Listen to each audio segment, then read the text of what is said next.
Punong barangay sa Saraga sa Iloilo nga nadakpan sa ginpatigay nga bypass operation hindi na makaserbisyo pa sa barangay suno sa DILG.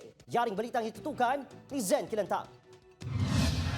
Matapos nga madakpan si punong barangay Bernard Galache sang barangay Inagdangan Sentro Zaraga sa bypass operation gilayon ini nga gintalusan sang first kagawad nga si Artemio Soquia.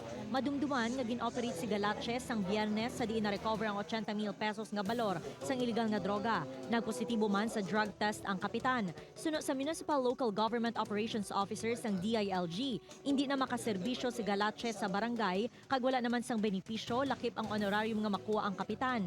Ang Sunday, the first kagawad has already presided over the regular session.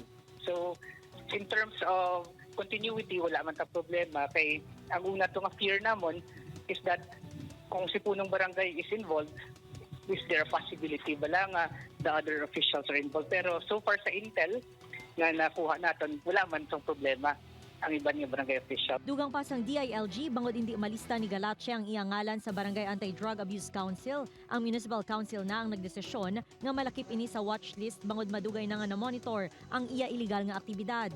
Because wala siya sa BADAC watchlist, the Municipal Anti-Drug Abuse Council took action. So we have already received intel reports prior to sa iyang operation that he is suspected of being involved in anti-drug activity, in drug activities. Magapatigayo naman sang random drug test ang Department of the Interior and Local Government sa elected officials agud masiguro nga hilway sa illegal nga droga ang mga opisyales sang banwa.